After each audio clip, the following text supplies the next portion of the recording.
Before we get into the deep stuff, let's give some basics or some things I want to inquire from the others.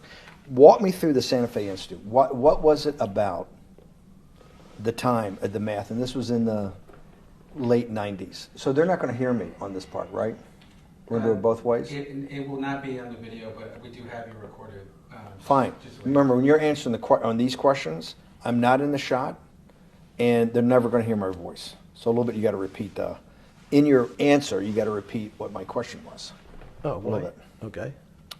Santa Fe Institute. Why, when you're at the top of your game on Wall Street, do you decide to finance, which was at the time, or endow, or become the donor or sponsor, however you want to say it, for what was considered the most cutting-edge group of mathematicians in the world? Action. So Santa Fe Institute in the late 80s, early 90s, I was interested, I was on the board of Rockefeller. So that starts, Rockefeller University, formed by John D. Rockefeller to sort of give back to the community. It's east side of Manhattan, except it was old. It was sort of old-fashioned. They were talking about medicine, and medicine by itself was, again, subject to the ideas of science. They were trying to use science to find cures for disease. And I said, no, we need to do something different. We need to start interdisciplinary work. In most... How did a schmuck like you get on the board of Rockefeller? What year was that? I don't remember. Late, I think 89 and 91. So that's one of the most prestigious research places in the world, correct? Yes. Okay, how did a guy like you get on the board of a blue blood, internationally known, hard research, Nobel Prize winners all over the place? How do they pick a guy like you, a trader from, or basically some guy from Bear Stearns? Good question. So I was asked to be on the board of Rockefeller, and I think it was, I was on the board of Rockefeller, there was a money manager who said, Rockefeller needs someone with financial expertise because the university is growing and there's lots of new things. You have to, again, we go back to the original discussion the last time. Up until the mid-'80s or sort of early mid-'70s, the most important thing was your name. If you were Rockefeller, you already were considered to be brilliant. If you were head of General Motors, it was your reputation. It was who you knew, who your family was, what was your character. And then in the mid-'70s, basically, if you remember, you probably had a calculator. It was very advanced in those days to have a Texas Instrument calculator, where it could, by putting in the numbers, it would multiply for you to do square roots. And that was the first, and everyone who had a calculator was already advanced on Wall Street. A simple calculator, almost like your accountant. The most important parts of business were really now going to calculations. So it's not only mathematics, but it's things that could be calculated. Reputation couldn't be calculated. I could give you, are you a 10 on a reputation scale, an 8? What does it mean to have a measurement of your reputation? We'll get to that later. But places like Rockefeller needed someone to say, look, we're entering a different world where numbers and the numbers of companies, portfolio management was going to be balanced. It was going to be statistical. Jeffrey, could you come on the board? Potentially sit on the finance committee, Nancy Kissinger and a bunch of other people. And David Rockefeller and I got along very well. He was an unbelievable human being. Respectful to everyone. He introduced his driver as his colleague, not his driver. He would never say, this is my driver. He said, it's my colleague. And David started to explain to me world politics. So David would say, Jeffrey, money is going to be sort of the most important things. People don't understand money. You seem to have this knack for money. I said to David, tell me about your life. What was the worst and the best part of your life? So David said, when I grew up, everyone knew I was a Rockefeller. They didn't know that my father told me he would not leave me a dime. No money. But every time we went out to eat, me and my 5 friends in school, they would leave me the bill. They would expect me to pick up the check because I was a Rockefeller. And he said, I was chairman of Chase Bank. And he said, I remember like it was yesterday, one of the headlines in Time magazine said, David please fire yourself. So he thought that there was a world that existed that would be a combination of both politics and business and leadership. What do I mean? He formed something called the Trilateral Commission. The Trilateral Commission is some spooky stuff. People said it was something the Illuminati, there's some mystery about it, people that ran the world. It was politicians, but David said most countries, the politicians get elected for 4 years or 8 years, separate from the royal families in England or in the Middle East. Someone's there for 4 years and then they're not there anymore. The most important people to have stability and consistency would be businessmen. So he formed this Trilateral Commission of businessmen and politicians from 3 major continents. So it was the North Americans, the Europeans, and the Asians. So he said to me, would you like to be on the Trilateral Commission? Now, I was 30 years old, 32 years old. I said, great. And he said, well, you have to fill out this application so they have your bio. And I looked at the list of people, and it was Bill Clinton, former president of the United States, Paul Volcker, every great leader in America, the Asians, the Japanese, and with a very long description of their history. And they asked me to fill in what I would like to have written. And I wrote Jeffrey Epstein, comma, just a good kid, which I thought was funny, nobody else did. So to answer to your question, at that time I recognized around the world that monies and currencies were not really well understood. But again, it was only numbers. So numbers, and I'll get to the fact that it was bad thinking. Numbers are very good. Are most people that you meet, even on Trilateral Commission, when you meet most people, do you find most leaders financially illiterate, economically illiterate? Most political leaders don't come out of a background of finance. Most political leaders come out of a background of being popular. So in some of the countries, in some of the African countries, for example, they might have been a military person. They were a general. In some of the African countries, they might have been a disc jockey. Or in our country, they would have been an actor. The knowledge of money they don't have expertise, they have no degrees in finance. They really, and this is one of the major problems, their expertise, if they have any financial knowledge, is of their own checking account or bank account and filling in their own taxes. So many world leaders who don't really have a financial underpinning make fundamental errors when it comes to money on a country or institutional level. Let me give you an example. If you, Mr. Bannon, if I said your assets increased last year, you'd say, that sounds pretty good. And I said, what does that mean to you? You'd say, well, I have more money. I guess I'm wealthier. I'd say yes. And if your debt increased, would you feel wealthier or poorer? You'd say, well, I don't want to have increased debt. I don't like the idea of that sound, increased debt. Now, that and world leaders understand when their assets go up, they feel better. However, institutions like banks, things that people don't really understand are financial underpinnings of banks.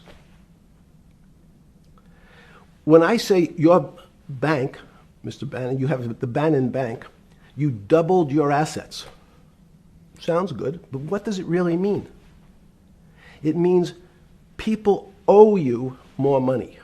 You don't have any more money. What? Yeah. A bank's assets are how much it is owed by other people. That's crazy. So if the bank goes from $2 billion of assets to $10 billion, it means people owe it an additional $8 billion, but their assets have gone up.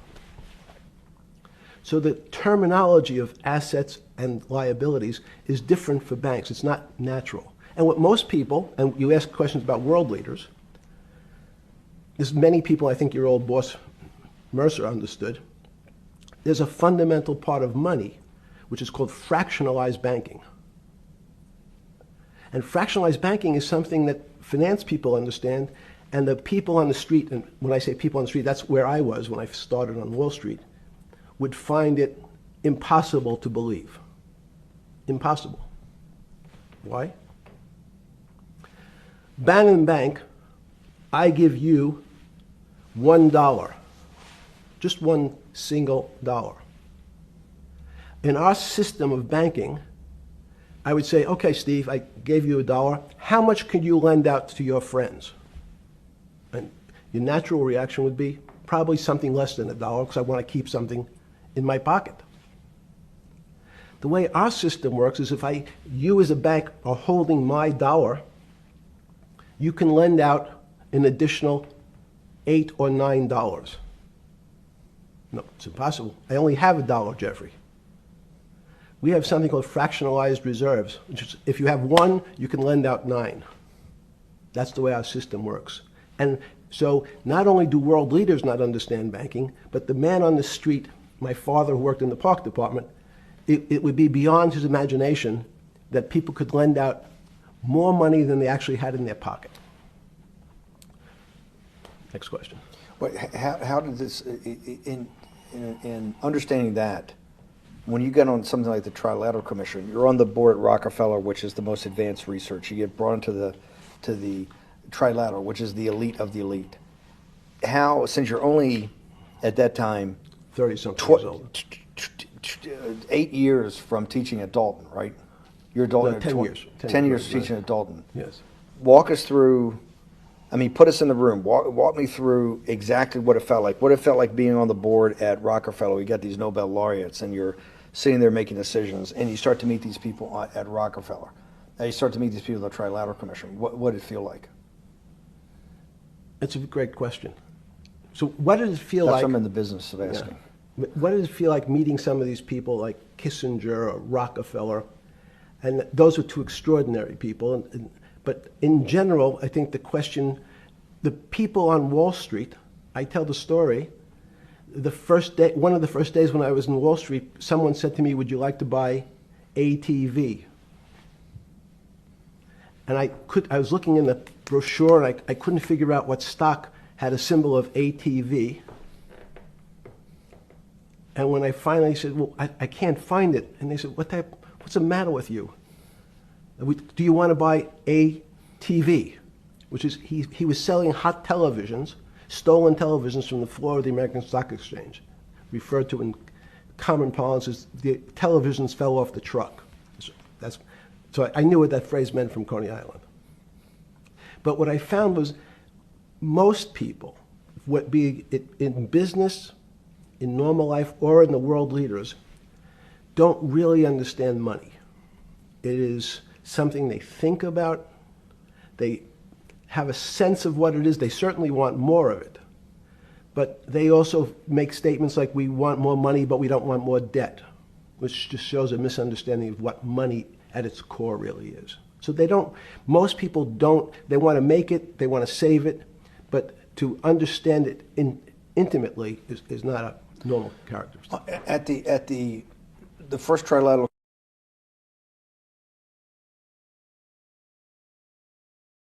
or something? Yeah, good. Just give me approximate. You joined the Trilateral Commission. I think it might be 90. And we'll be able to show we'll pull down the chart of where your name was, but just give me roughly when it was. I think it could be 90. I don't remember. Okay. Let's say early 90s. Yes. When you got on the Trilateral Commission and had the first, do you remember where the first meeting was? It was in Tokyo. In Tokyo. And at what hotel? I would like to say the Hilton, but it's probably not. And it's a 3-day, 4-day? Give me some 3-day event, and walk me through the whole thing. Speeches. It starts with a dinner. Just walk me through it. It was boring. You couldn't possibly think it was boring. It's bullshit. It was boring. You had to be stars in your eyes. No. Did you fly over privately? Yes, but it wasn't my plane. So it didn't count? No. You fly over. Yes. And it was who were the first? Like when you first met those leaders, you had to be wowed. No. You're 10 years out of Coney Island. No, I'm not wowed by people of position. I'm wowed by people of great ideas. And I don't care if it's the bus driver. I don't care if it's the student I had who has teeth coming out Well, every these direction. guys have to have great ideas. They're the leaders of the three great continents of the world: North America, Europe, and Japan. No, many of these world leaders become world leaders because they're popular and they were able to get votes, or they were able to convince people to vote for them. I learned later. Many of them were just good at what they did in terms of politics. Remember, world leaders are politicians in general. They're not scientists, they're not intellectuals, they're not great thinkers, they're great politicians. At the first Trilateral Commission meeting that you remember in Tokyo, sometime in the early 90s, do you remember what were the big issues of the day that they were talking about, and what did you think about it? Yeah, in fact, it was funny because they were talking about inflation, and they were worried that what would happen, how do you control inflation? And as a mathematician, I didn't understand the concept. I don't understand the concept today. How's that possible? Well, when you talk about most things to do with money, money is meant to be local. It's US dollars. Then I understand what it means. If inflation, it means my dollar today inflates, and it doesn't buy as much as it did a couple of years ago. The prices go up. It seems that everything is great, but in fact my dollar is shrinking in value. And you're the financial genius here. I'm just a lowly M&A guy. Sure. If you let me finish the thought. Go ahead. So if you're in America, you can feel inflation. Your salary's gone up, but you can't buy the same car. In fact, it starts to feel weird because the value. That's why I wanted to ask the question then. This is my point. Sure. The people who live and breathe this, the central banks, have been haunted by the specter of inflation since the late 70s. Yes. First off, tell our audience, how did that happen? The two great financial events in the 20th century, I'm not going to get to the 21st, were the Great Inflation in Europe after World War I, the Great Depression, the hyperinflation in Germany that led to the rise of Hitler, and then this inflation in the mid-70s. Before you go to explain inflation, why is this specter of inflation always the central thing in central bankers' minds? Because it goes back to the first concept I said, the weird concept of fractionalized reserves. The system is not well understood. And most systems, in fact, are not well understood. We don't know how our digestive system. Stop. This is impossible. I understand. This is impossible. The world banking system, the world currency system, the world monetary system has to be so well understood by the Greenspans of the world and the Bernankes of the world and you, right? The currency traders, the guys making billion-dollar bets every day. The legendary guy on Wall Street in the late 90s, Salomon Brothers. Lou Ranieri? No, the guy that wrote the money. Michael Lewis? Lars Poker? Yeah, Lars Poker. Who's that about? That great trader. Lou Ranieri. No, it wasn't Lou, the guy that ran the desk. That eventually ran the hedge fund that went long-term capital. Yes, I don't remember. Who's the guy? I want to say, I don't remember. Yeah. I'm sorry. Lou Ranieri is big, but those guys have to understand the system perfectly. No, they don't understand the system. They understand the local part of the system. So, for example, why is not only inflation, most bankers are terrified if the public understood that the bank really doesn't have their money at any one time. It's one of the things during the Depression, there were runs on the bank. The reason the banks don't keep much money in the actual bank is they assume that not everyone's going to want their money on the same day. So it's not really the fear of inflation. The fear is a run on the bank. Everybody wants to take out something that doesn't really exist. Inflation is tied to interest rates. It's a more complicated example. But when your money doesn't buy the same amount of product this year than it did last year, if it buys less and less, like it happened, you used the term hyperinflation. There's certain countries that are not managed well, like in Africa at the current, A $100 billion bill, in Zimbabwe is worth 1 American cent. That's the perfect example of hyperinflation. It goes up, it doubles every day. So people are afraid that their value in the system starts to break down. But so if I said to you, does your doctor understand your body system? You'd say, well, I hope so, because I want him to keep me healthy. But you could have a kidney infection, you could have a heart attack, you could have a broken knee. There's lots of pieces of this system.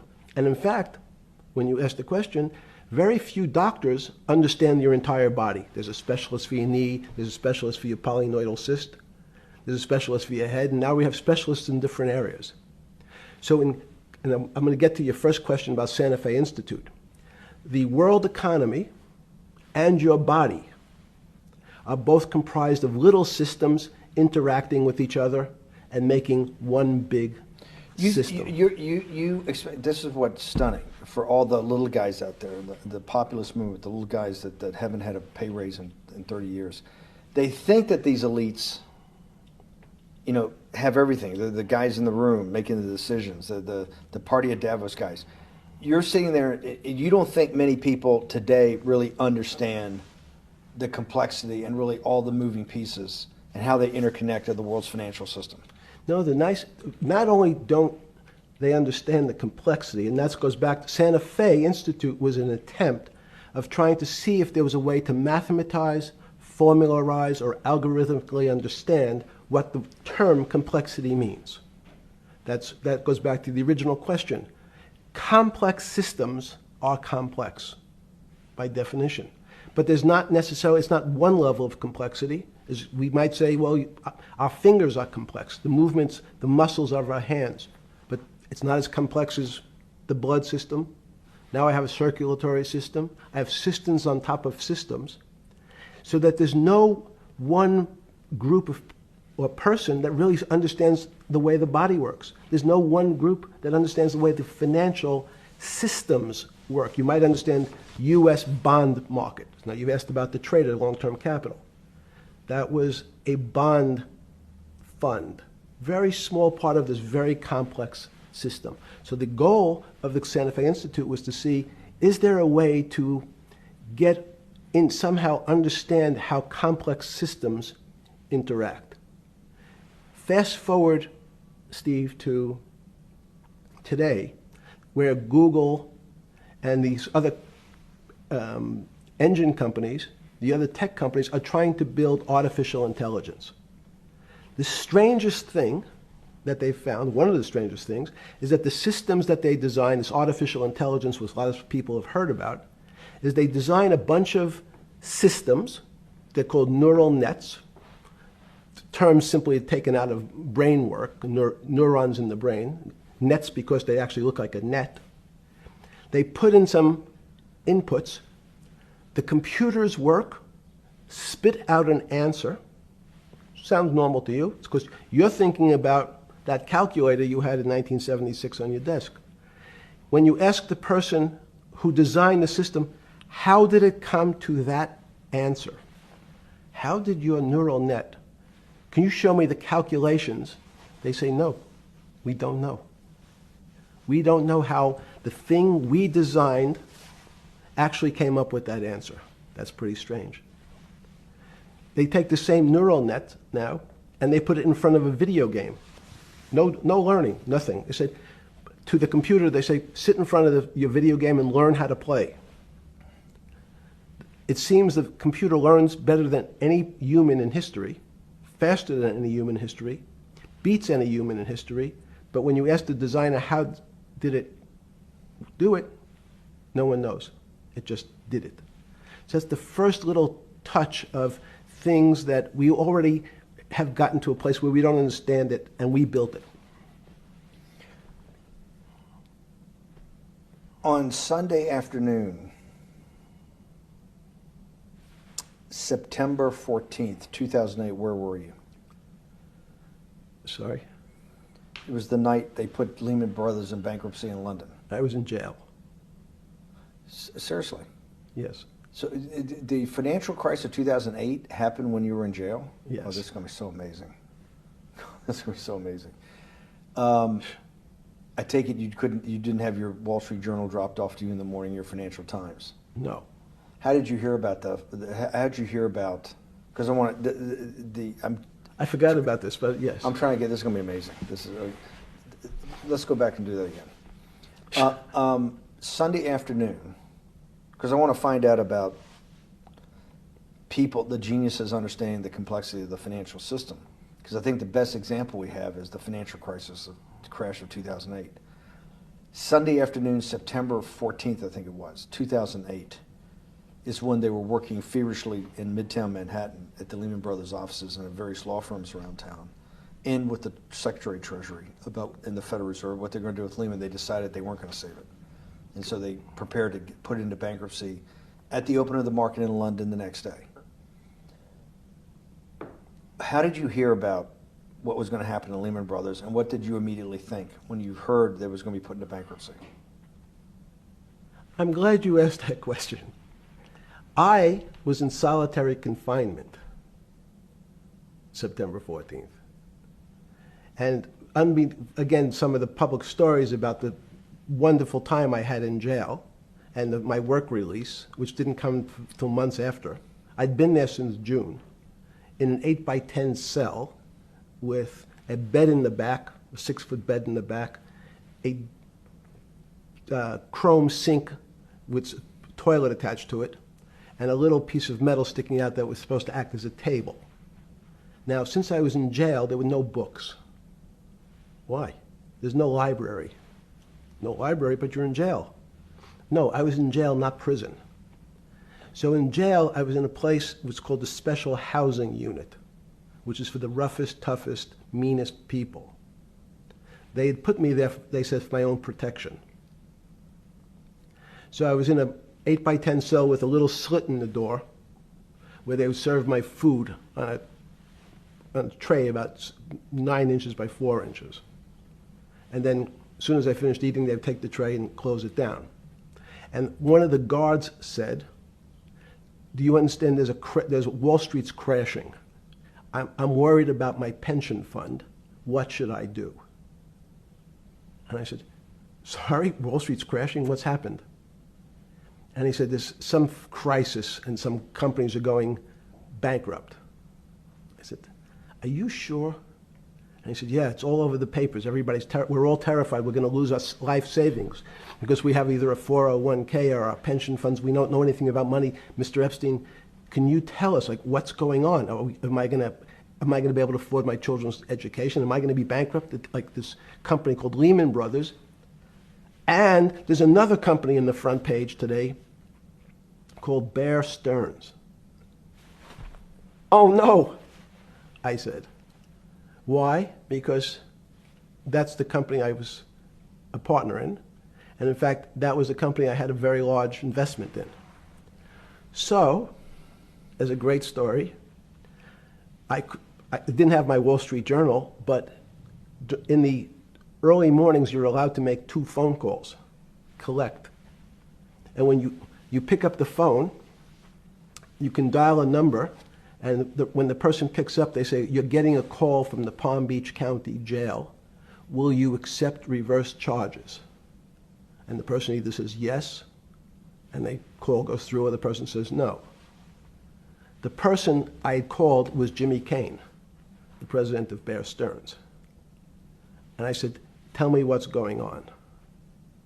And so that my knowledge of the financial crisis happened with Jimmy, who was at the center of the storm, telling me about what Lehman had gone under, and they were trying to figure out a way, should they bail out Bear Stearns?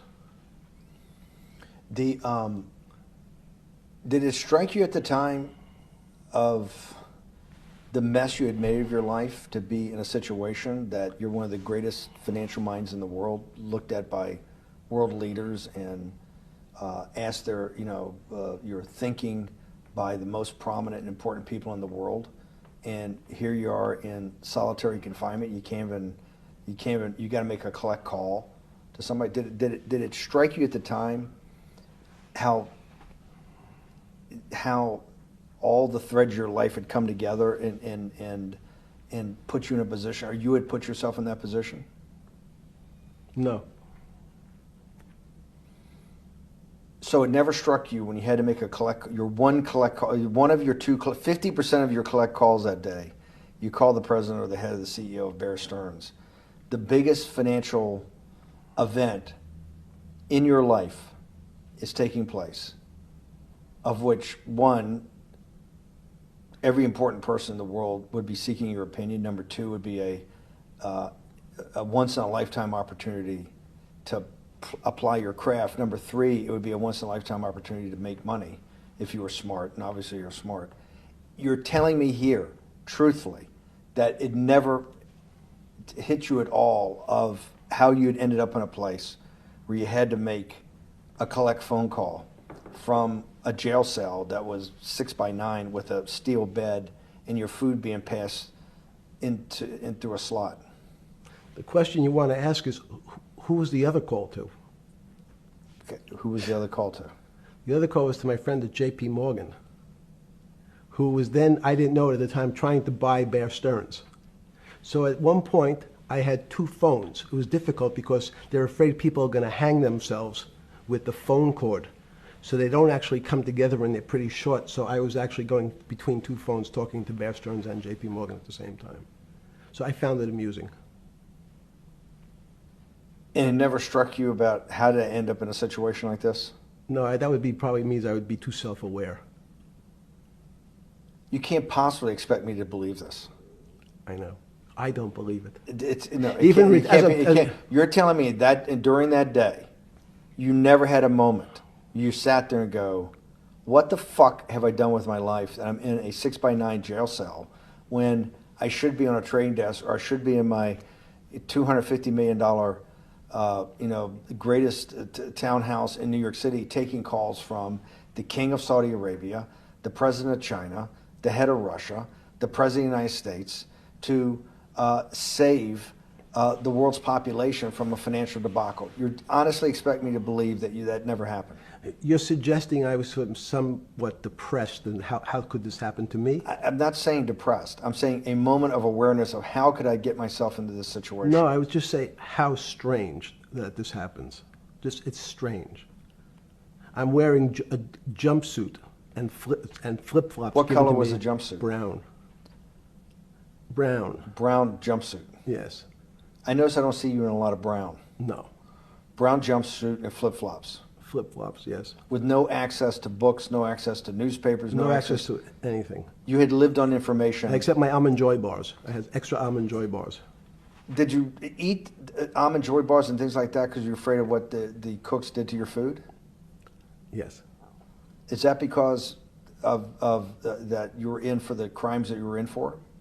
No, it was just in fact, I was. Is it because you're wealthy? Yes. How did you know that? Well, people would constantly come if I was passing by or have to go for my medical. People would either ask to borrow money or make some other types of comments about. In the beginning, what were the comments? At the beginning, what were the comments?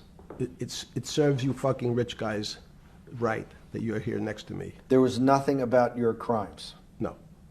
So all this rumor you hear all the time about people in prison that commit the type of crimes you commit, you're saying in your personal thing is not true. No.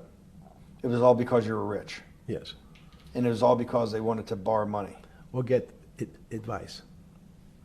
Yes. Where they get advice to go long. Yes, you're telling me is this time to buy? You're telling me in solitary confinement they were interested in going long. Yeah. They want to know what does that say stocks. about human nature?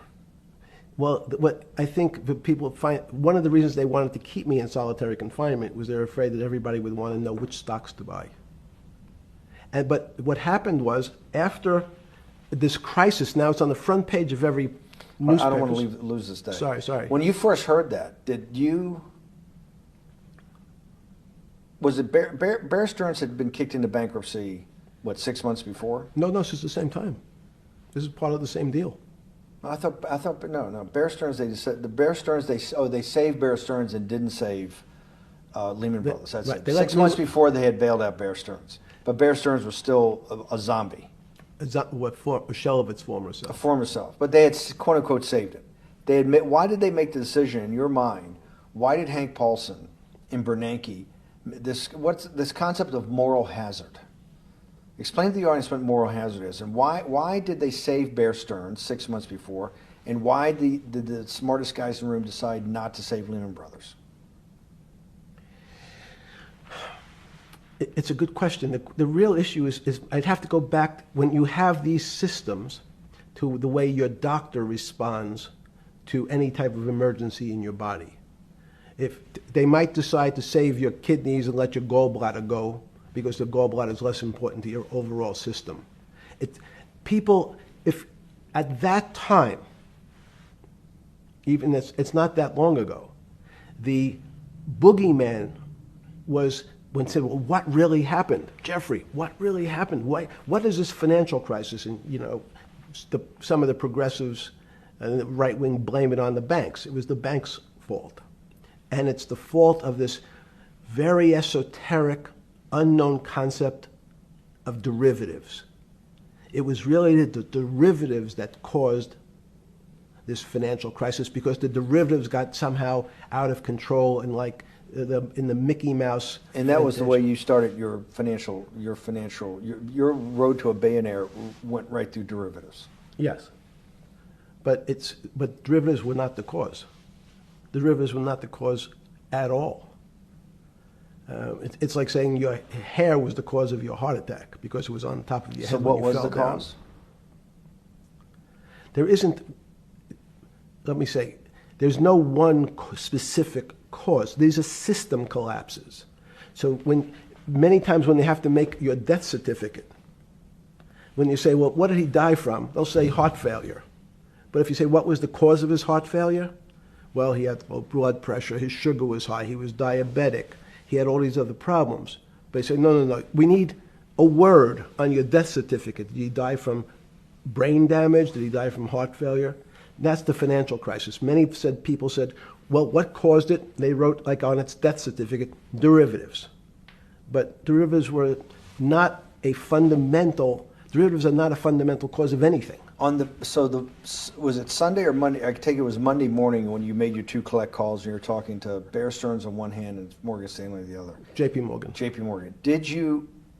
That was Monday morning. Did you, Jeffrey,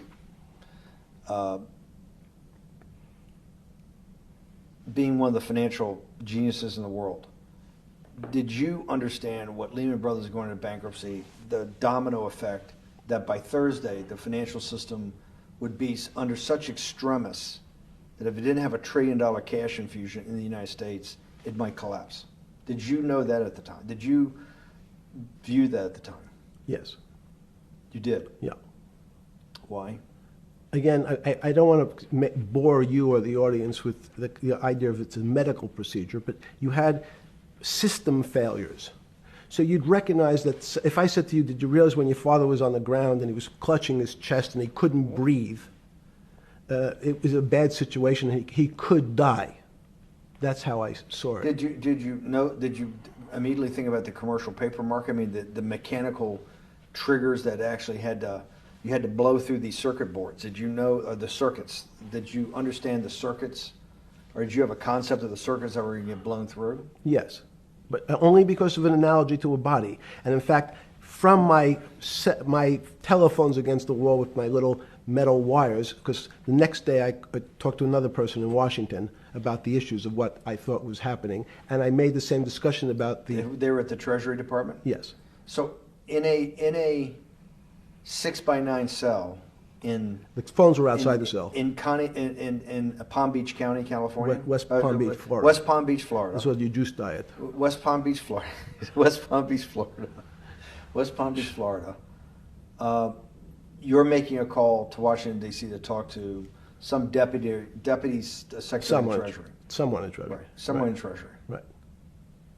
And that does not, the night before you go to bed, it doesn't dawn on you at all. You never have a moment of self-reflection that, how did I end up on this metal cot when I should be at the center of things? No, I had a telephone. So I've said, I can talk to, it makes no difference where I am. In fact, I'm still talking to the same person if I was at my home in Palm Beach. But I'm the here in difference in your jail. home in Palm Beach. I can dial my that's a own phone. That's bullshit. No, but you can also make 1,000 phone calls. Here you got to make one, and he's got to take. Think the how much charges. better that was. I had to decide who was the right person to call. That was unusual for me, because I would have called 20 people. And before. what was the advice you gave him? I said, you have a sick patient, and it's very much like a sick patient in the emergency room. You can't think about it like your car. People in normal walks of life think about money and things as a machine. And unfortunately, so if your car breaks, cars are always easy to fix. My jets, my cars, if it breaks, I know it can be fixed because it simply follows the same pattern. If this part breaks, you replace the part and the thing works again. People and the financial system are not machines. They can't be fixed the same way. You can't simply take out put some more juice into the commercial paper market, and that's like replacing the carburetor on the car.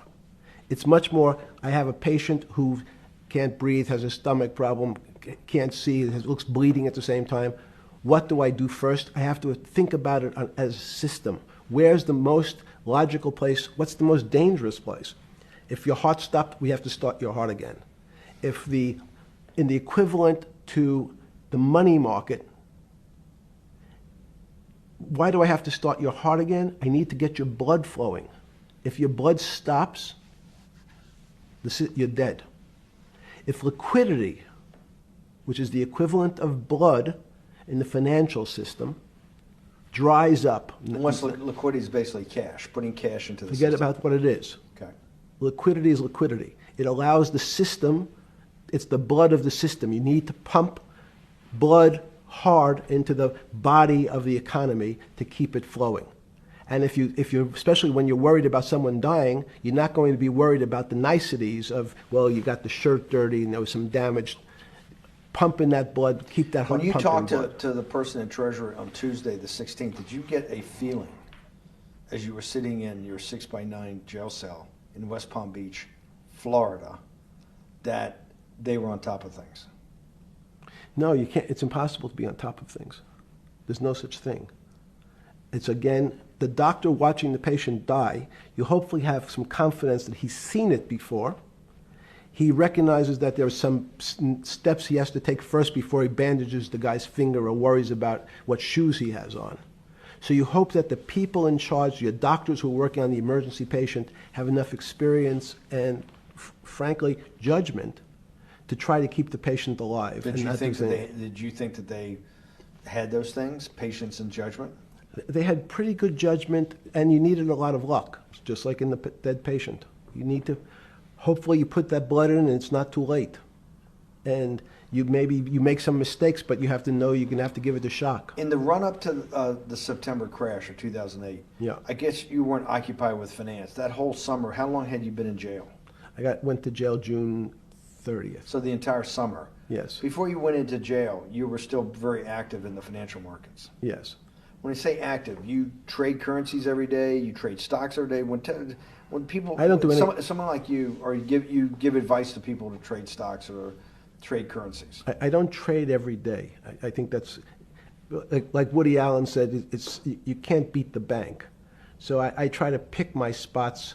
George Soros picked his spot when the pound collapsed. This would have been a great money-making opportunity that passed me by when I was in jail, but that's not how I think.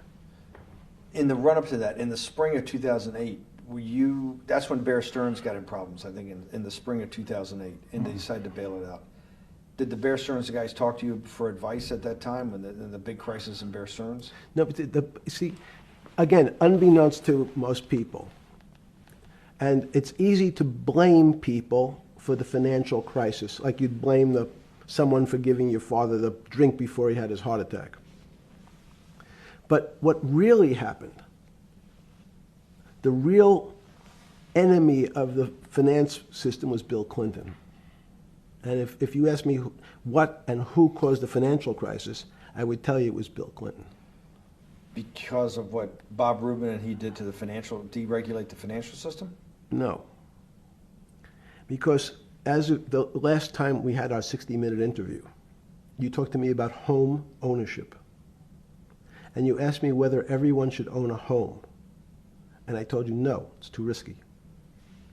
So the financial collapse of 2008 is because of hardworking African Americans, Hispanics, and whites who wanted to have a ownership stake in the society that all rests on their shoulders. They're the culprits. No, not at all. Okay, then I didn't say they were the culprits. I was pretty clear it was Bill Clinton. Okay. Why was it Bill Clinton?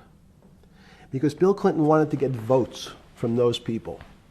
And he sold them the idea that instead of renting in a house, and historically the values of houses have gone up, and he said, you guys in these local communities who haven't been able to afford a house before, I'm going to show you a way. I'm going to give you a way because I'm sure I'll get your vote that you can own a house because I want your vote. So what we're going to do is I'm going to let you buy a house, Mr. Bannon, when you really, you're right on the border, maybe, or not even on the border. Your credit is not good. Okay, let's be honest. And it's not my fault, it's not Bill Clinton's fault, but if whatever happens, at the moment your credit score or whatever it is, your credit's not good. Now, normally, you come to me and want to borrow money, I'm a bank, and I say, I'm sorry, Mr. Bannon, I can't lend you money because your credit score is not up to where it needs to be. Hopefully, if you work harder and clean up some of your problems, it will be. But no, what I say to you is, I'm going to figure out a way to lend you, not give you. I'm going to lend you money anyway, though you don't have a good credit score. And don't worry, I'm going to get rid of the term that you don't have bad credit. Bad credit sounds pejorative. You don't want to be a person. Sounds judgmental. Yes, sounds judgmental. So what we're going to do is we're going to call your credit situation subprime. Oh, nobody knows what that means. Subprime. That means prime is good credit. Subprime is not good credit, less than good credit. So we'll call it something that people really won't follow, and we'll tell you what. We're going to have people lend you money, though you are a subprime borrower, and I will figure out some government agencies to guarantee your loan, though I don't think you're a good risk. So the banks say, no, no, no, we don't want, initially, the banks said, sorry, this is too risky, Mr. President, for us. We're in the business of managing risk. It's not our money. It's the hard-working people's money sitting in our bank. We can't lend to people whose credit is not prime. You're asking us to lend to people who are subprime. And he says, here's the key, if you don't, Mr. Bannon, I'm going to make sure the Justice Department charges you with discriminatory lending because you refuse to lend to my subprimers. In business terms, you should never lend to. But what we'll do is I'm going to form an agency called Fannie Mae and Ginnie Mae, just another agency names. They'll guarantee your loan. So don't worry. Don't worry. You don't have to pay it back anymore. Even though and maybe you don't even have to work as hard anymore. That's probably a harsh statement, but these players, these two big firms, Fannie Mae, will guarantee the fact that that bank will receive its money. Now, the bank says, wow, best deal in history. I refused to lend to Mr. Bannon, but now he has the big brother, his Uncle Sam. He went to his Uncle Sam, and Uncle Sam says, I'm guaranteeing it. The bank says, I want everybody. Give me as many people as you can give me, because Uncle Sam is the best credit in the world. Not only it's the United States government. We'll take it all. We'll take as much subprime as we can handle, because it's the best investment for the moment. It's a strange investment because it has politics that has inserted its way into the numbers. Politics doesn't belong in the markets. But now we're going to have, I want the votes, we'll make guarantees that you who can't get a house normally will be able to get a house from the bank. The bank says, this is the best deal in history. We will package 100, 300, 1,000 of you subprimers, and we'll sell it off to somebody else. And the whole system becomes mired in subprime mortgages. That's becomes the issue. What do you mean mired? This is too much supply. It's a supply-demand problem. You get too much supply. No, it's a very good question. What does too much supply mean? Well, then you get to people, go back to your first question to me. Government leaders. Government leaders know if they're good, and they can do mathematics, they can balance their checkbooks. So certain people in Congress said, well, how do you value these subprime mortgages? The banks say, we've been valuing them the same way we've always valued them for the past 20 years.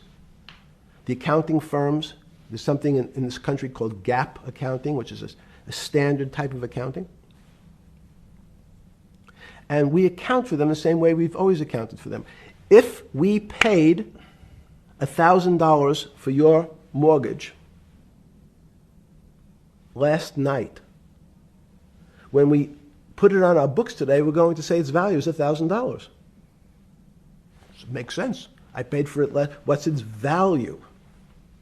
It's $1,000. That's what I paid for it last night. No. The Congress people said, that's not really a good answer, you know. That doesn't give us confidence that you know what you're doing. Because what happens if you have to sell it tomorrow morning? If something's happened and you have to sell it. Remember, there's a concept of stress tests. Would you be able to value it at what you paid for it the day before? And Wall Street says, that's not the way you can think about this. This is crazy.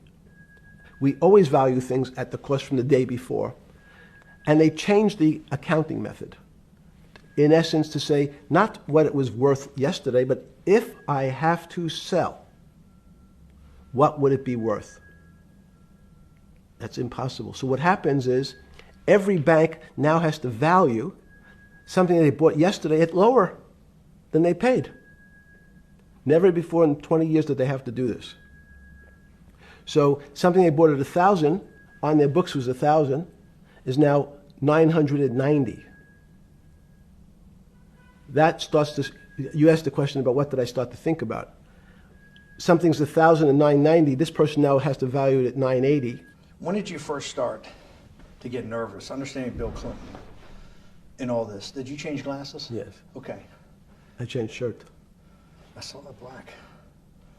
Are you okay with the? Yeah, great. I think we're gonna have all kinds of changes. I'm experimenting. Yeah. Okay. When did you get a feeling? Did you ever anticipate before it happened something like 2008 could happen? No. How could that be? It's the word I can beat it to death. Is that it's very much like would I anticipate I'll have a heart attack tomorrow? Unlikely. Was 2008 a heart attack or a stroke? Debilitating. It's a better. It was both. But why was it both? Because in fact, as I said, the blood was getting dried up in the system, and the head, which is sort of the central bank, wasn't working. So to some extent, it was a combination. It was a crisis. Did you see that building up over time? It's always been lurking in the background. I mean, if you have an older parent, would you say it's possible? Did you anticipate him having a heart attack today?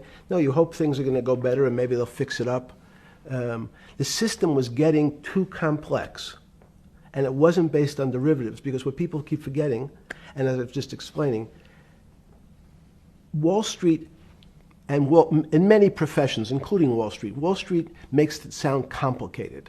They don't want the little guy to understand what they do because they make so much money and they don't do very much. So they couch it in words like derivative and stock options and commodity futures and different types of contracts. It's all fairly, everyone is capable of understanding it. It is not complicated. But Wall Street, because they make so much money from doing fairly simple things, needs to make it more complicated than it really is. We had a very big recession in the early 90s based upon real estate and Japan basically imploding. Let's again, Okay. you had a recession in the 90s. I don't know what it's based upon. It's always interesting to look back and say, separate from there's certain triggers, like there, in the 70s there was a... What do you think it was based upon, the 90s downturn? It's clearly there was a huge downturn. No, I know there was a downturn. That's what I know for sure. That's a fact. That's all. Everything else is sort of speculation about why did he have that? I understand that, but Sorry. there's some speculation that has 0% probability of being true, and there's others that have 90%. In the range, when you look at the range of alternatives of what could have caused it in 90, and what I'm trying to do is get you all the way up to 2008. Look, you're the smartest guy in the room, right? You know that. Do you think there's anybody in the world today?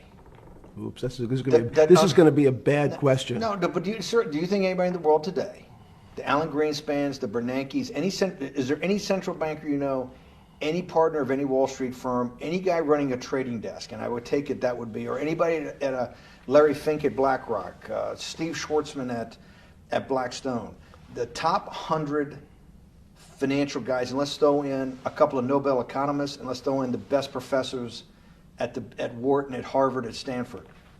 Do you think that there's anybody that understands money or understands the world's financial system as good as you? There must be. But it doesn't come to the top of the head. No.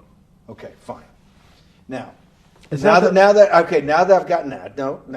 that, let's go back to 1990. In that arc from the fall of the Berlin Wall to 2008. Good. We started with the implosion in Tokyo of the Japanese economy, Japanese financial markets. We had the huge run-up in internet stocks, right? We had the implosion of that in 2000. The bankruptcy of Drexel Burnham in 90. Mm-hmm. Implosion of Japan, huge run-up in equity markets for the internet, implosion of the internet in 2000, 10 years later roughly. Mm-hmm. And then this run-up through the Iraq War and all that, the run-up to 2008. Every 10 years, it seems like, we're in some sort of 10 years before the 1990s was the 70s. You sound like an astrologer. Okay. And not a finance person. You're supposed to be a mathematician. It just seems to me a pattern of every 10 years. That's misleading. That's exactly right. Okay. Because people like to see patterns. People like to see patterns where there are none. So a pattern of a financial crisis every 10 years is just in my mind. Yes. Long-term capital, that had to be bailed out back in the late 90s when everybody panicked. And that wasn't that bailout today would look small, and it was $5 billion or was $30 billion. Businesses fail all the time. But long-term capital, the Federal Reserve stepped in. But I'm saying people go bad. Things go bad all the time. Yes, you're correct. The audience is watching this, the little guys, they go bankrupt all the time and nobody gives a shit. You know why? They're a little guy.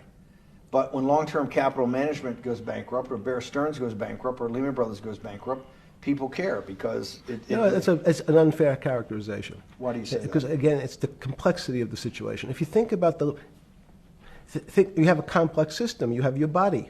Now, in fact, the little guy is my finger. This is. And Bear Stearns is your heart. That's correct. The banking system is my heart. The system, I can't risk because remember, it's not only my... You haven't been able to name... Hang on. You haven't... Hang on. I was trying to hang... I wanted to see if the hang on worked. No. You haven't been able... You're not good enough yet. You're like junior wizard trying to do it. You haven't... Yes. I'll say, since we can't name another guy that's as good as you, there may be a couple out there. You're not bragging. You're humble. It had to be sometime. Please tell me there was some time before you went to jail and basically got cut off from daily information in the summer of 2008, that you started to get very nervous that this complex system, that something was deeply wrong? Okay, first, let's go back. When I say no one understands the system better than I do, it doesn't mean I You always understand. sound like a doctor. You're afraid he's going to get sued for giving a thing. Yes, you're not, no. you're No, not no, taking no. on any liability. There's no contingent liability here for Yeah, your no, answers. no. But the word understand is the problem. Okay. I don't understand the system.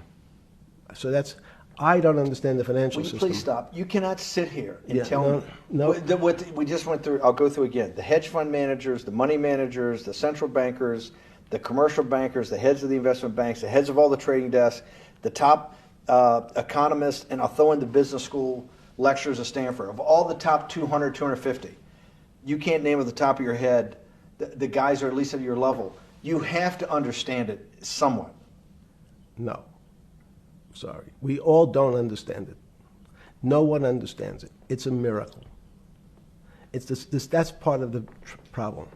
It's impossible to understand. That word understand simply means if this happens here, that will happen there. It's predictable. Understanding means it's predictable. It's not predictable. That's the problem. In complex systems, that was the fascination. Is there a way to tease out some level of predictability? So even No. in In the fact, spring- you would ask the question. It's a great question, which was it a stroke or a heart attack? Now, most people don't know that before they were going to have a stroke, they had a stroke. They just have a stroke. Do they understand why? In hindsight, you go back and you can make lots of explanations that might sound good. And if you're talking to the working man, you're using language that he'll never understand. It's complex. So he, just like going to his doctor, he says he has a gastrointestinal problem, or he has diverticulitis, as opposed to saying, you had a stomach ache, you ate bad food. People don't like to say it in normal, everyman terms. The system had a stroke, and we don't know why. But you just, okay. Okay. Hardworking people, and there's a great social benefit, would you not agree, with having people having ownership in the system? When you say ownership in the system, it doesn't mean. Let's start over. Okay. So flip Sorry. over your phone too, because Yes. I don't want anyone to see Yes. on your phone. So maybe flip it down or something. Yeah. Yeah, who knows what the fuck comes up with that phone? That's correct. We don't want to send you. KSA. I can't not believe I've got the magic moment when you're in fucking prison or jail, wherever the fuck it is, It's in crazy. solitary. Now, there's a funny part to that we missed, which is So said. go ahead, tell it. The funny part is what you asked me. Is there anything funnier than that? No, no. For black humor, it's I don't make any black comments. Sorry. You asked me what I was wearing. That's right. You're too wrapped up in the Me Too movement. Yes. So I was wearing a brown jumper and a brown pair of pants given to me by the jail with the word trustee on the back. Because you had qualified to be a trustee? Well, the funny part was it was spelled Trusty. So I wasn't really sure.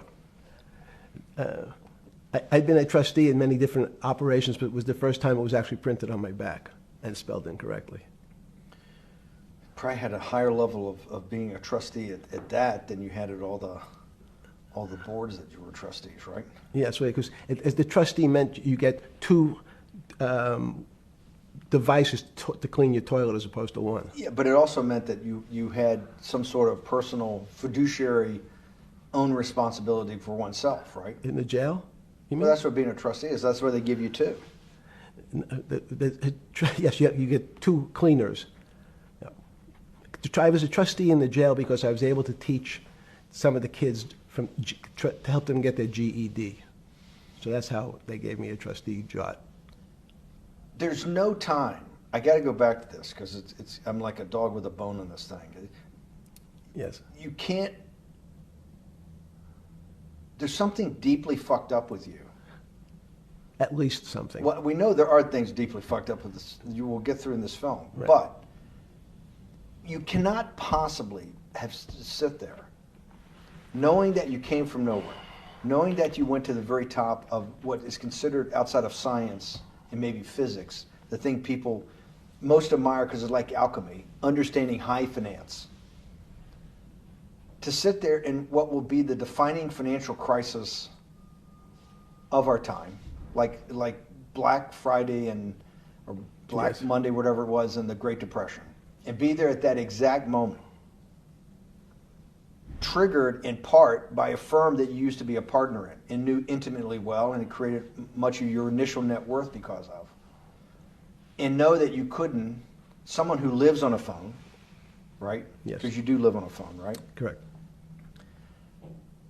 You had to make just 2 collect calls. You cannot tell me sometime during that day you did not have that conversation with yourself of how the fuck did I do this to myself to put myself in West Palm Beach in a 6x9 cell with a metal fucking bed with a brown shirt that said trustee spelled wrong. So did I find it amazing that I was there? That's a Not better- amazing, and I don't want to say it was not funny. Oh, I thought I wasn't funny. Right. But Not I- amazing. no, it was incredible. Incredible in what way? This- Incredible, like how do I do this to myself? No. It's as incredible as me sitting here in this house. They're both just 2 sides of the coin. That's how I think about it. That my life today is incredible. Do you consider yourself a stoic? No. I consider myself a hermit. Stoics are not very happy. Being a hermit then, being in that 6x9 cell, being in the cell qua the cell was not the problem, right? Correct. What was the problem? Eating the almond joy bars. Because you couldn't eat the food. No, right. And but remember, my life is. Did that ever strike you that I can't eat the food because somebody might have done something to it? I gotta live off an almond joy bar, 1 a day or 2 a day or whatever. How many ever sneak in a day? No sneaking in. Your 1 almond joy bar, it did not hit you at some time? How the fuck did I do this? No. Let's go back to the spring of 2008. Were you so wrapped up in your personal issues at the time you were not spending enough time on the financial markets, or were you deeply involved in the financial markets like you normally were? In No, the spring of 08? I was involved. So we're saying that the smartest guy in the room didn't see it coming. No, of course The not. bankruptcy of Bear Stearns, you just thought was a Bear Stearns problem. You didn't see it as systemic. I know you keep harping on it, but it's not. Because you're a mathematician and understands systems. I- It seems that anybody that understands that they had a systemic problem, you at least be the first on the early search radar. If you're not going to see it, then I'm really afraid, because that means that I always assume there's at least a set of guys out there that have some sort of sense that something's not right. Imagine the guy who has a stroke or had the heart attack. When you ask him, did you feel funny the day before? He's going to tell you, yeah, I didn't feel right. Something was off. I didn't feel right. I had my stomach was right. I felt a little dizzy. I felt a little weak. But if you asked him that day before, do you think you're going to have a heart attack tomorrow? He'd say, no, I just feel a little weak. I'm a little dizzy. My stomach hurts. So these systems, and that's the issue of complexity. What complexity says is that, in fact, everything seems to go along, and people have seen it. One of the great examples of complex systems is sand dunes. In fact, the sand keeps building up. People have seen some, and all of a sudden, one more sand drop, and all the sand starts running down the hills. That's the way I see the financial market. But you funded Santa Fe in the early 90s or late 80s? I believe it was early 90s. I can get back to you. But early 90s, Santa Fe was funded for the study of complexity theory. It was studied with math. So let's back up. So why did I buy a ranch in New Mexico in 1993? So that gives you some sense. So I would have funded it in 1990. Los Alamos, which was the high energy lab up in New Mexico, was losing all its scientists. And Los Alamos, it was where Oppenheimer and where a lot of the nuclear weapons program, the bomb. That's where the Manhattan Project. Manhattan Project was Yes, as Los Alamos, and you bought your property out in New Mexico to be near that? Yes, because the scientists were they cut the funding for high energy physics. But the people who worked in Los Alamos would still be in the Santa Fe area. They cut that because this was the Cold War dividend, right? I don't remember exactly why. It was because, again, people thought that physics and high-energy physics really wasn't that important. Because that was about nuclear weapons. No, it was because they decided, which may be not right. This was the same time that Murray Gell-Mann came up with the term quark, Q-U-A-R-K. He picked it out of an old poem, the word quark. But it was mysterious. So they were starting to understand in the 90s that our world of the physics world, there was things that were just unexplainable. They called it strange things. You gave it a name. You gave it some characteristics. You called it had charm, was one of the terms. It had a charm. It had a flavor. It had a color. But no one, Mr. Bannon, understood what it was. Just like the financial system. And you wanted to investigate that. I wanted to see if we could build tools so others smarter than me could help investigate it. And that was the beginning of your concept of the Santa Fe Institute. Yes. And Santa Fe Institute was founded to do study in this type of... Can these areas of strange things be described by some form of mathematics? So that's what I'm trying to get at. The foundational thought, the organizing principle of Santa Fe, yes, in the high physics lab at Los Alamos, right, which had been the headquarters of Manhattan and the Trinity Project, right, the bomb. Yes. So you're talking about the elite, the high priest of physics. Of physics. Yes, sir. Which high priest of physics, some subset of that is also mathematics. Yes, they're both similar. Project out. One of the tools you want to do is to make sure that in this complex system, the finance system, I'm doing a lot of this for philanthropy and a lot for the good of mankind, but also to be able to understand this complex system, the most complex outside of maybe our body, of the financial world. Yes. Did they create tools, or were you smarter in then the mid-aughts, 15 years later, than you had been then because of work that was done at Santa Fe? No, it was great. But in fact, most of the money, most of my philanthropy in the area of can you describe things that appear to be unexplainable by mathematics, and can you fund people who have new ideas?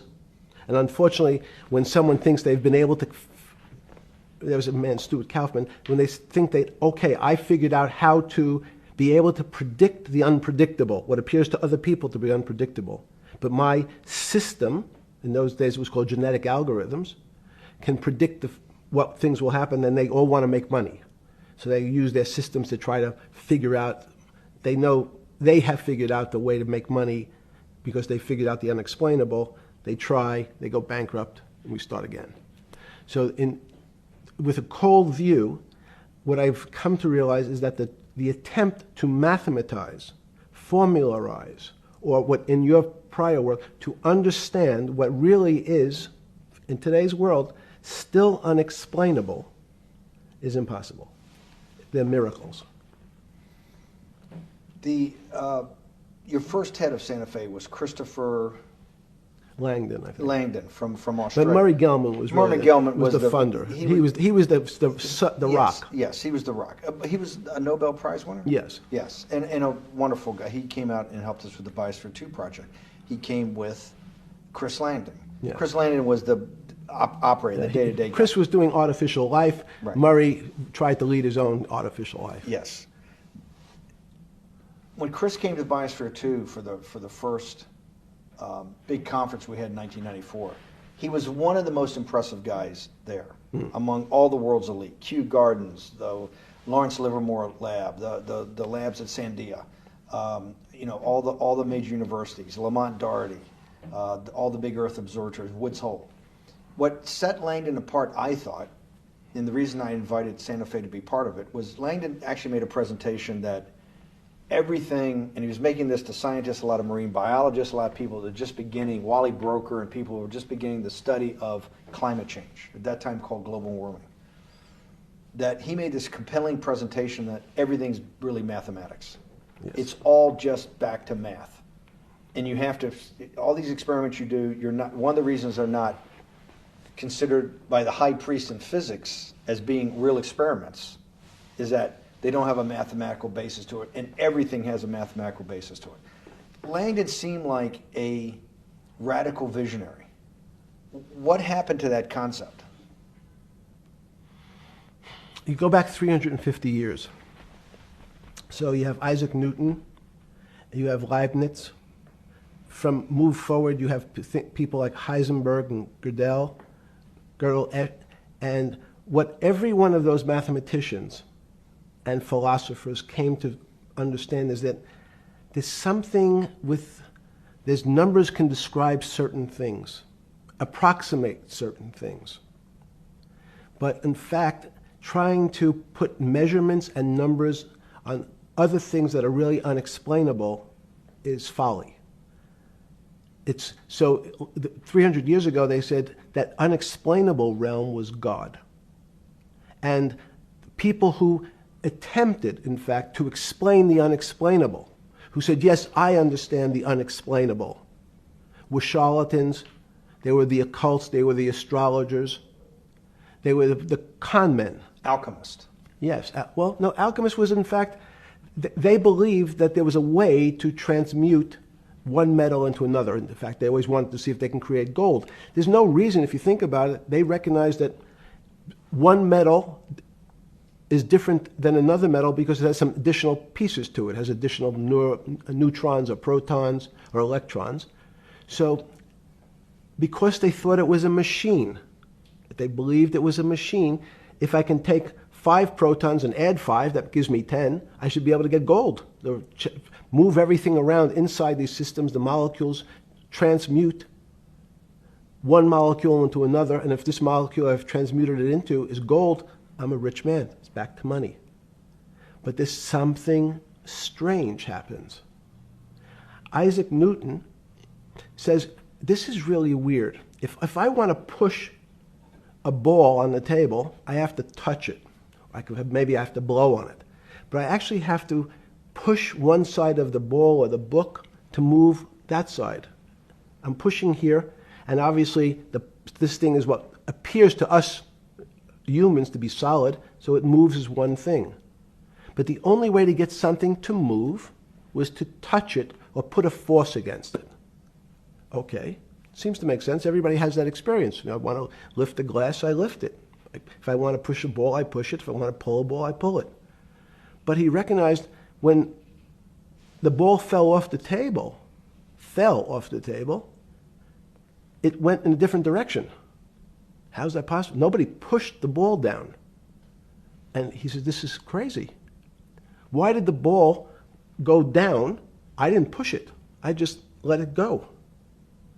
So someone's pushing the ball. Because I know that I am confident that the only thing that gets something to move is with a force that pushes. So there's a force that's pushing the ball down. In fact, he called it gravity.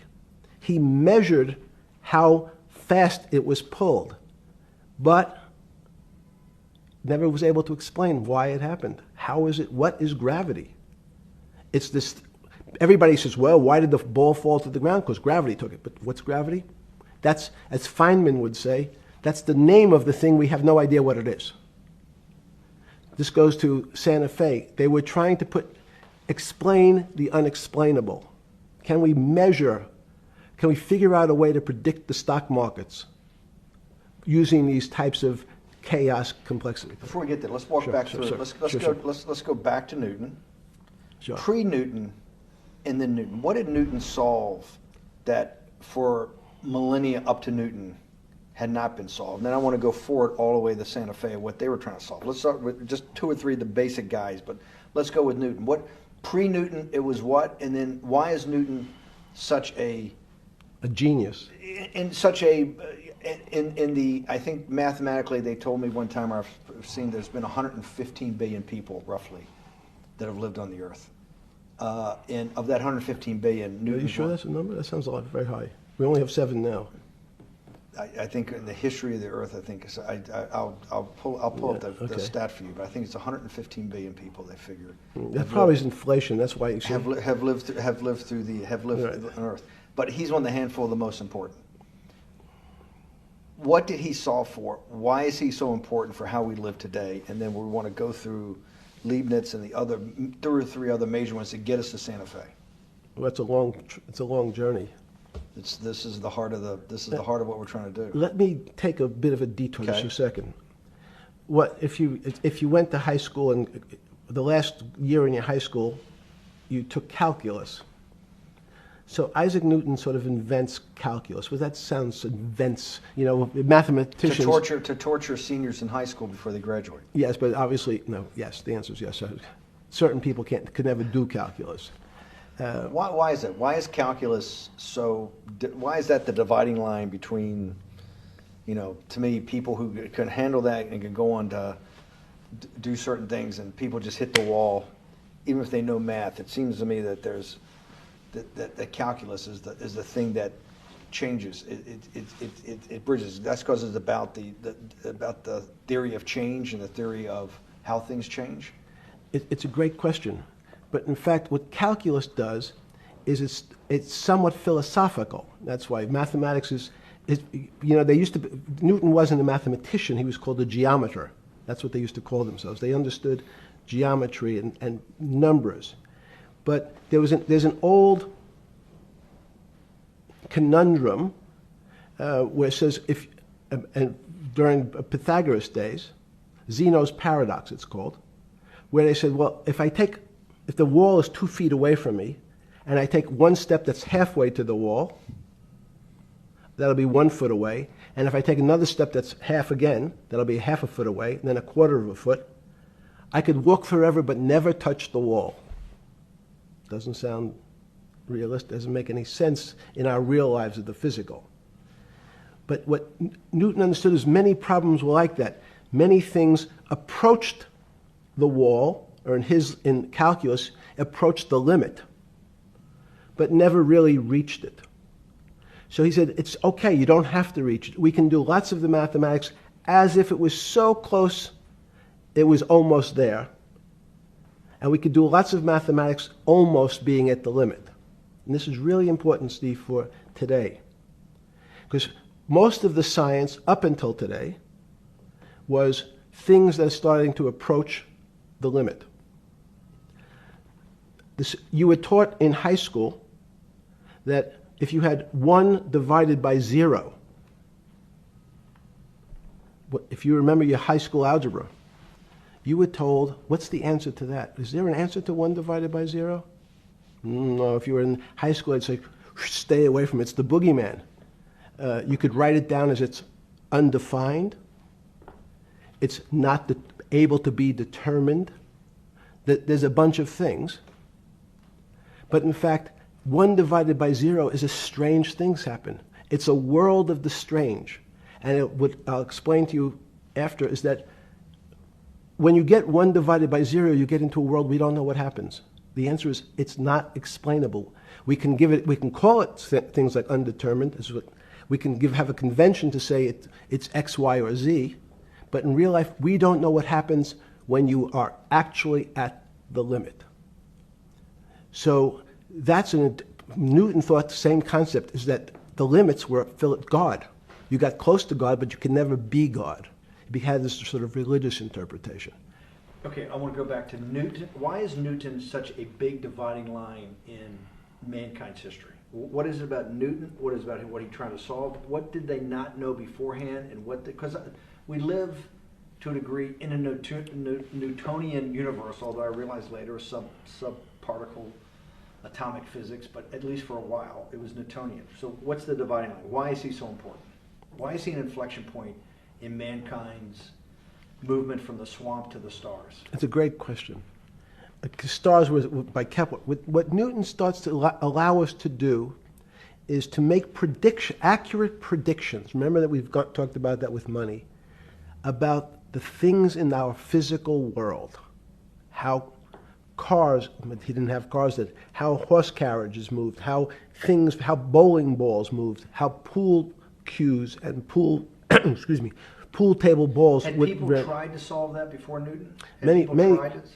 Heraclitus or Plotinus, Pythagoras, had these greats that we hear about, had they tried to solve the same problem?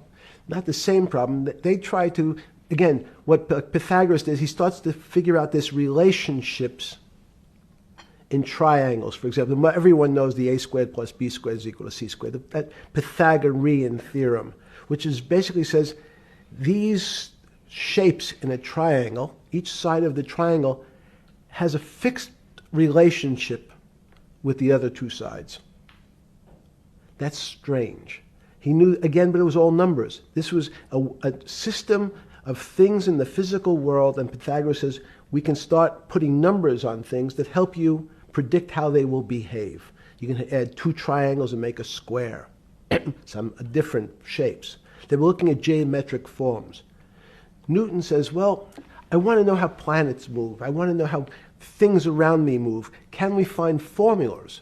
Can I find formulas that explain what I see in the physical world, how physical things interact and how they describe one another? Again, the fact that two things, two solid masses, for some very strange, unknown reason, unknown today, attract one another, no matter what they are. People have seen the experiment. You hang something, two little metal balls from a string, they move towards each other. In fact, they move towards each other was very specific. So when you drop the ball to the floor of this room, Newton says, in fact, the room came up a bit to meet the ball. The room moved. It's imperceptible. You can't really perceive that motion, but they attracted each other with certain ratios. So he started to be able to measure things in the physical world. And that was great advances. It also, now you wanted to move very quickly. Unfortunately, most people, especially in the 20th century, 19th century, said, well, like Newton, let's measure everything. Let's measure people's behavior. Let's measure their psychology. Let's measure their health. You go to we can have my blood test. Let's measure everything. We measure Wall Street. Their voting habits. Measure, measure, measure. Can we put a number on how much I care for my wife? Can I put a number on how I feel? And we tried, unfortunately, we try to mathematize the finer things in life, and then recognize that there's things that, unfortunately, just fall outside. Schrodinger wrote a very famous book about what is life. He was trying to figure out a way, can he describe the difference formulaically between things that are alive and things that are dead? The answer is no. The things that are alive in my world are miracles, not magic. Magic has a bad connotation, trying to hide things. You don't believe in the spirit or the soul? That's what animates people, is your spirit or your soul. That's No. Have you ever seen someone die? When they die, their spirit leaves. Their soul leaves, no question. So in There's fact, no question to you about no that. question. There's no question to you that there is some animating life force within us that leaves when you're dead. Yes, in fact, I refer to the soul. This obviously a certain the questions in the past, even Because during people would normally think you were soulless. So Thank you. But have you talk about you actually believe in it and have done some thinking about it is pretty shocking in its own right, isn't it? Well, again, mathematics. Leibniz thought. So Newton was at Cambridge, and he was the head of the math department, right? He's a professor, essentially. Yes. But Leibniz, was Leibniz a German professor? Yes, but what Leibniz said is the soul is so strange because God took chemicals, which is simply the material, like tables, and he somehow made this material able to have a thought. How strange is that? Not only does it have a soul, but some way it was put together that this material substance is able to think. So when you say to me, it's obvious to everyone that there's such a thing as a soul. Now, if you're part of the Charlatanville, you'll try to explain it to people. The soul I describe as the dark matter of the brain. Why is it dark matter? Because in high energy physics nowadays you hear terms of dark matter, dark energy. Again, terminology, it's a complicated term. Why is it dark matter? Because we can't see it, that's all. What do you mean you can't see it? Well, somehow we see something moving towards this area of darkness. Something, I can see this thing. This appears to me to be empty. It's just black. But I see it being drawn this way. So I say, well, I know if this were matter, that would follow that equation. If this was solid, it would explain the way this particle moves. But I can't see anything here. So I'll just call it dark matter. And I'll say, I don't know what it is, but it behaves as if there was something there. The soul is obvious to everyone that there's something different between things that are alive and things that are not alive. But we have no idea what it is.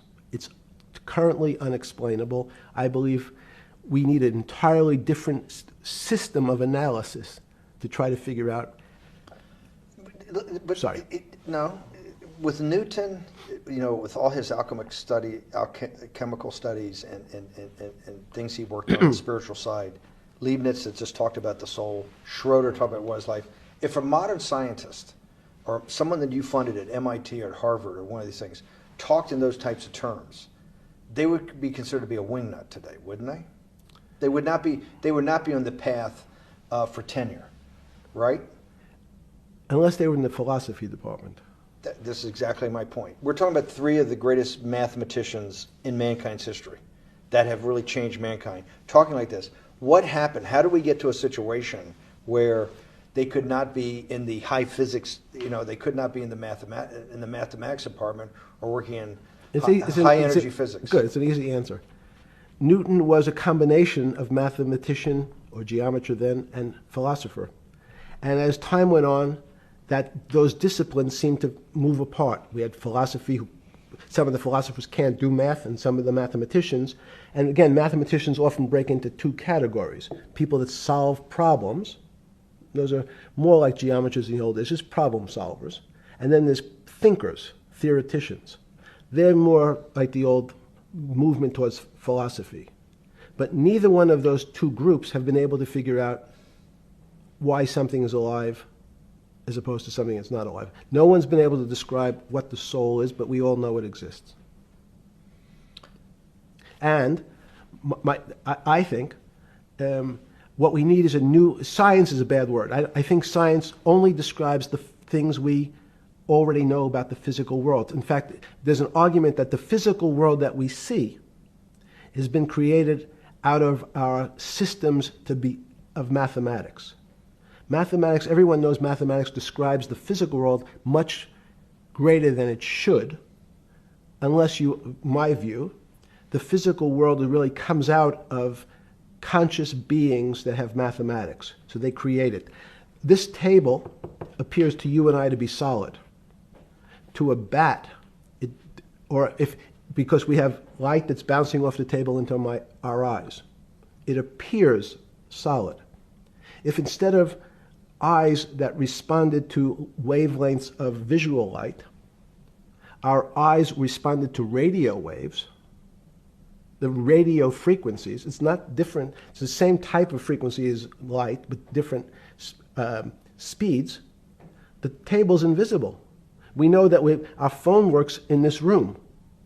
So the waves are coming through the windows. The waves are coming through the walls. So the walls are invisible to that type of radiation, that type of energy. The walls I can see them because my eyes, a physical system, determines that the walls are there. You, with Murray Geldman, you founded, or were the original donor, and had the idea of Santa Fe Institute. In 10 or 15 years later, that effort to study the complexity of systems mathematically. Yes. Was it's a total failure. Yes. A total failure. Total failure. Why is that? It's the failure of science because, in fact, if to some extent science doesn't describe romance. I don't know why I'm attracted to somebody. I don't know. People are attracted to each other, and everyone has the same feeling. They've seen someone walk in the room, and they say, "Oh, that person gives me a creepy feeling."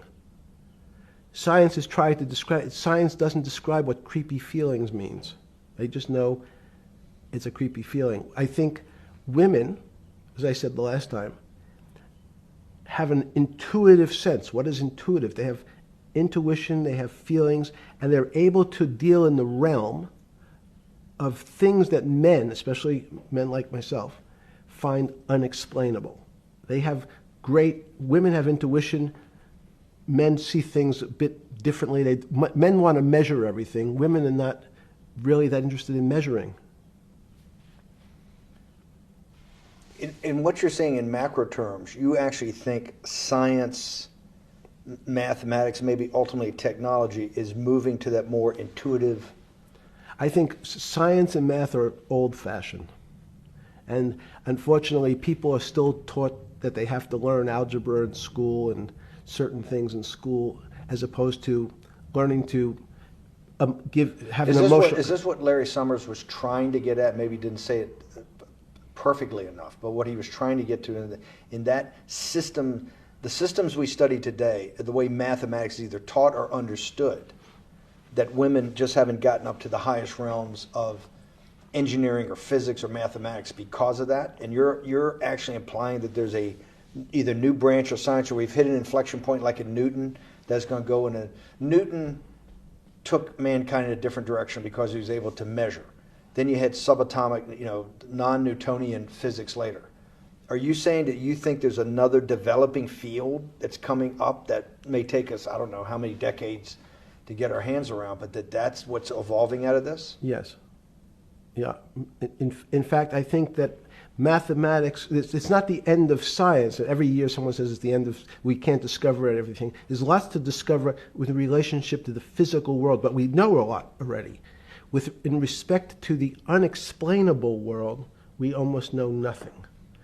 Women, again, sense it. And instead of Larry Summers, I won't digress too much, but Howard Gardner early on said, there's not one form of intelligence. It's not mathematical intelligence. There's emotional intelligence, this kinesthetic intelligence.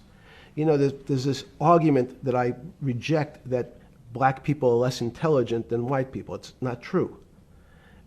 We know, for example, that if I was in the forest and I had to run from the lion or figure out a way not to be eaten, and my competition is a local African, I'm the one who's getting eaten because they have the intelligence to deal with their local environment. So it's just different. It's not better, it's not worse, but there's many differences amongst different types of people. And so people have different intelligences, and they excel in some intelligences usually, and less so in others. When did it come to, because the world of high finance is a world of pure reason, or is it a lot of emotion and gut checks and on trading desk and central banks when these decisions get made? Is it that high church, like the high church of science of high energy physics, or is it as much emotion that comes in as much as the mathematics and the reason? It's a great question. I think if you talk to really experienced and successful traders and you ask them how they know what's going on, they can't give you an answer. They don't know. They feel it. They can feel the way the market's moving. They can feel the way the stock's moving. And that these are not very well-defined terms. It's difficult to put in mathematics terms, how did I feel it? You could look back and make guesses what I was seeing. But great traders feel it and then act on their feelings. That's the difference. Many people feel it but are afraid because they want a mathematical justification before they take that next step. When you first got on the trading desk at Bear Stearns in the late 70s or mid 70s, were you shocked by how little actual understanding of mathematics that the traders comprehended? Yeah, well, again, we had a Texas Instrument calculator. Most stockbrokers, especially before 1975, if they were good stockbrokers, could add. That's about it. They could multiply. If you could multiply, you were already in the top 15% of stockbrokers. Stockbrokers simply meant there's a story. When I went to the first person, I had no money. And I said, how much money do you make a year? And he said, $400,000. I said, impossible. I'm making $10,000. That's probably more than your family had made in his entire existence. Yes. And he makes it in a year. I said, what do you do?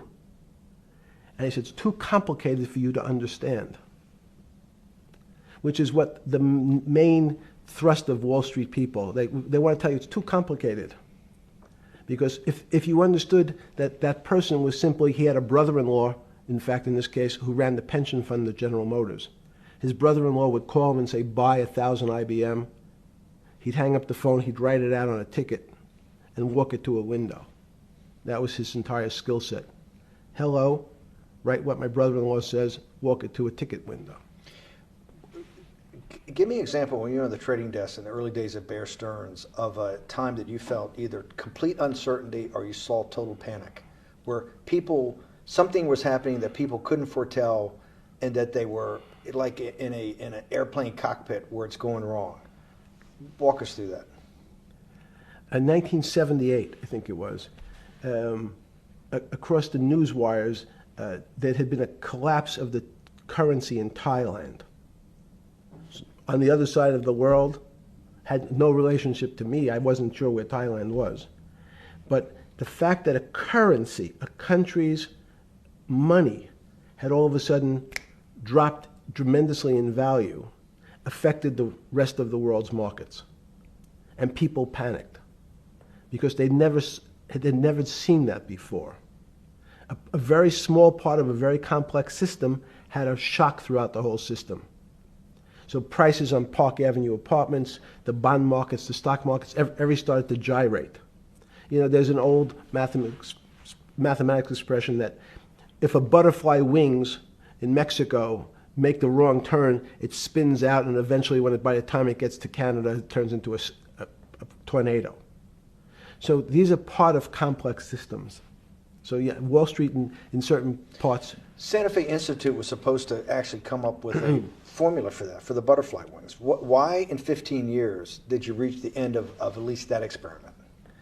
Every attempt to, that's why it's so exciting now, because I think certain people are starting to realize that there's so many things that are unexplainable that we have to think about them differently. Music is a great example. It's a common man's example. You know when you hear a certain song, it makes you feel a certain way. How does it do that? We don't know. We can't mathematize it. And even that music, Steve, nowadays we compress music. When you have a violin, it's compressed onto your iPhone. So what does compression mean? I'm taking lots of information and I'm cutting it into lots of pieces and squishing it together. And when I squish it or compress it, I have to take out lots of pieces, but I say that they're not very important pieces. It's those pieces that we take out when we compress data, to me, are the most interesting parts of life. You just said a while ago, part of this new search for science may go back to when people were actually talking about a soul, and you said there's no doubt in your mind that there is a soul.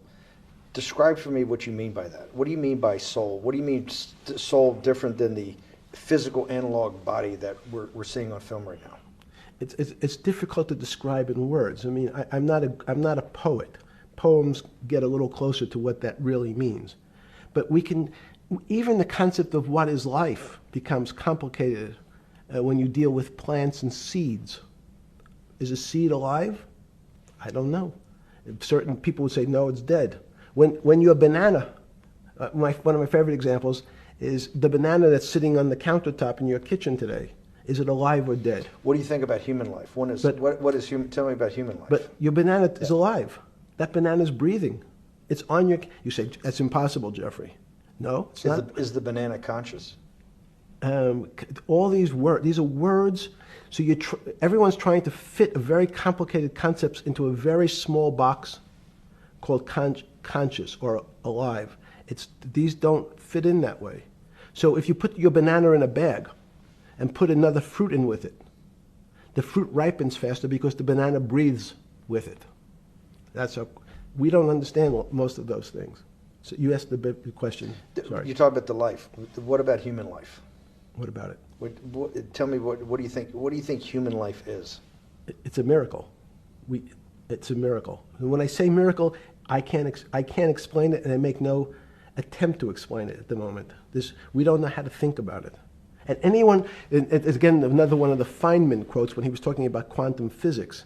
He said, anyone, Jeffrey, who says they understand quantum physics and quantum mechanics and quantum behavior, you know they're lying. Let's talk about it. That's post-Newtonian. Talk about what's the difference, who founded quantum mechanics, why is quantum mechanics taking Newtonian physics and taking it to the next level? It forms a much broader category. Let's go back to this desk. You use the thing of Newton using this desk. Why can't Newton's theory explain everything? Why did subatomic quantum mechanics or quantum physics have to come in to explain this? Well, so let's go right back to square one. Why is it called quantum physics? So quanta is a word that simply means packet, small amount. So it's quantized. So we recognized, when we recognized that this table appears, another very complicated word, solid to us, it's really made up of molecules or atoms. And atoms, we've given lots of names to what some of the behaviors. If you were in school, when you and I were in school in the 50s, the model was a little center thing in the middle, and an electron went around and around it. It was seen as a ball that went around and around it. And as we started to look at, say, well, let's see what this ball looks like. I want to be able to examine that little thing called an electron. We found that there was nothing there. There wasn't the thing. It was simply a cloud of energy that we can call an electron. So we already started to see mysterious things as we go into very super small quantities, quantum physics. So quantum physics started to go into the very small, and at very small distances, we see things that we can't explain. We just cannot explain. How am I doing on time? 4 minutes. Fine. And to summarize, no, sorry. Let's go back to human life. When do you think human life starts? It's not these. So you see, this is the question. You're asking me to measure something again. It's the disease. It can't be measured. You just hate making commitments. That's why I'm not married. I'm peeling this onion back a layer at a time. All your bullshit and happy target can't be measured like that. Is that to say measure it's a commitment. You don't even like a commitment when you answer a question. I don't. As they say in golf, commit to the shot. I don't know what it means to be measured. You do know what it means to be measured. You're one of the leading currency traders, hedge fund guys, or stock market financial wizards. You're in the high priesthood of high finance. You certainly know how to measure. That's why you're a billionaire. Any other answer besides that is total and complete bullshit, and you know it.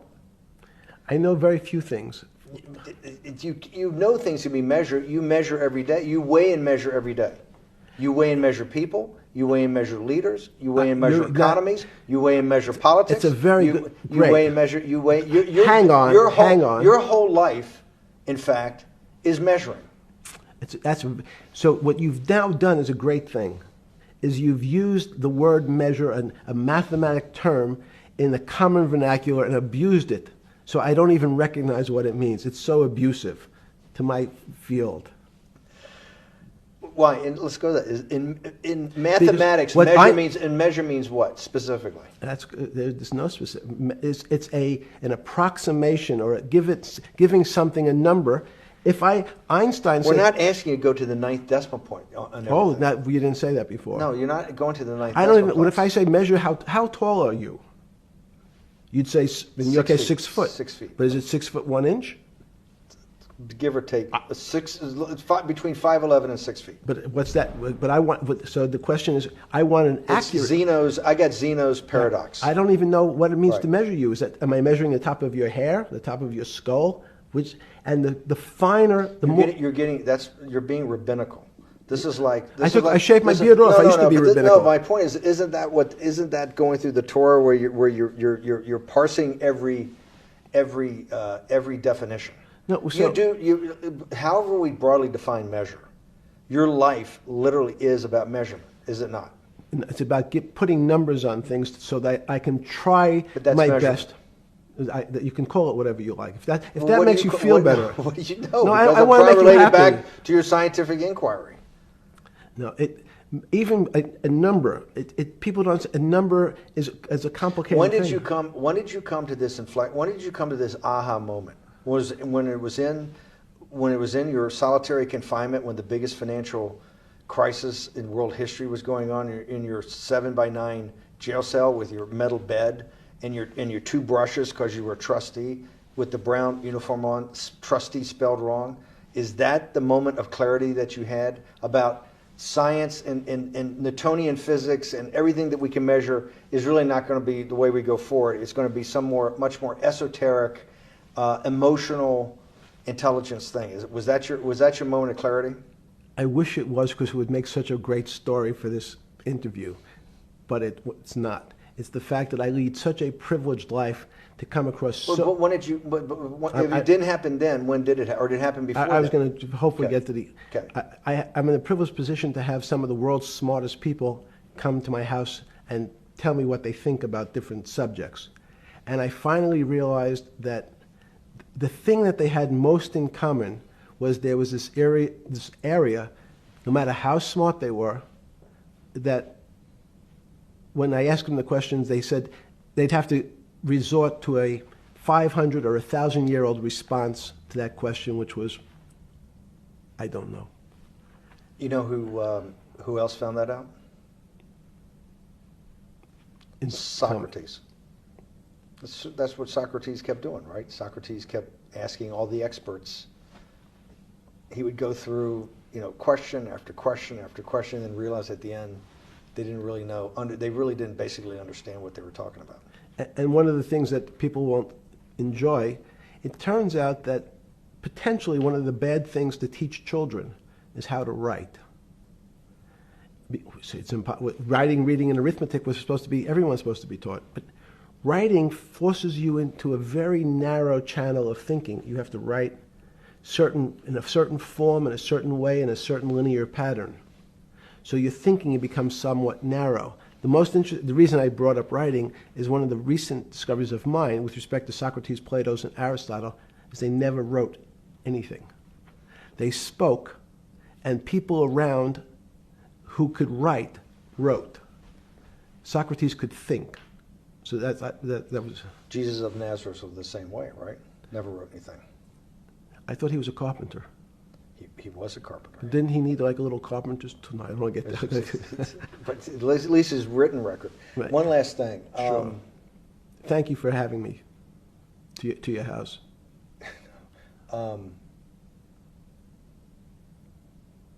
Vegetable juice. Let's go back. Look what vegetable juice does. When did the beginning of that, was there any one aha moment in all these great thinkers? Did it happen before 2008? Was it after?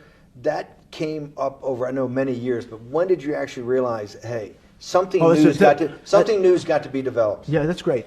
Is that because again, I'm privileged enough to have people around me who've given lots of philanthropic gifts to institutions of higher learning, and when I said the impact, how do you judge the impact of your giving?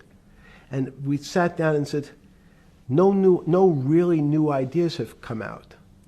And I realized that, of course, it hasn't come out because we've been looking at using science and mathematics, and it's the wrong tool. It's obvious. Institutions that are set up and try to put forward knowledge and understanding and truth, should they take your money? Derek Bach at Harvard said, taking money for good causes is a good thing.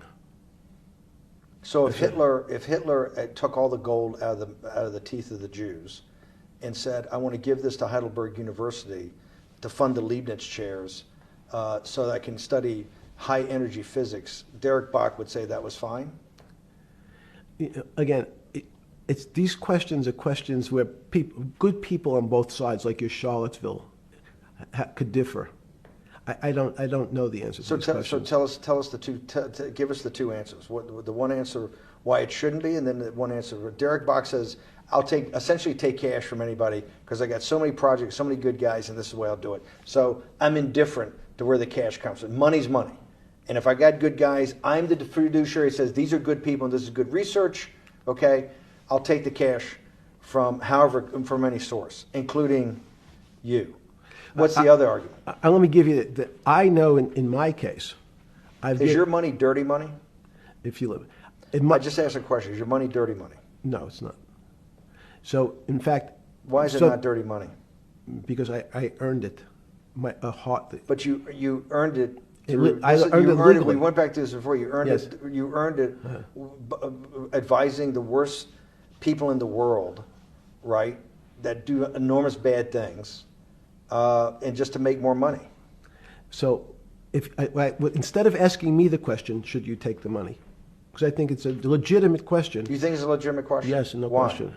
Because I think about, ethics is always a complicated subject, but I can tell you that with the money I gave to help try to eradicate polio in Pakistan and India, instead of asking me whether that money should be given to these children for vaccines, I think you might want to ask their mothers who received the vaccine, who know their child now won't get polio, and ask them if Epstein should have helped these people. You're a mathematician. If we walked into that clinic where they're giving that money out to these people that are in the most dire straits of poverty and sickness, and told them that the money was coming from class 3 sexual predator? Tier 1. Tier 1's the highest and worst? No, I'm the lowest. I'm the lowest. You're the lowest. Okay, tier 1, you're the lowest. But a criminal. Yes. That the money came from them. What percentage of people do you estimate? I understand you don't like probabilities. Do you estimate would say, I don't care, I want the money for my children? I would say everyone said, I want the money for my children. Did they know where the money came from? I think if you told them, if I told them the devil, 100%. the devil himself. The devil himself said, I'm going to exchange some dollars for your child's life. Do you think you're the devil himself?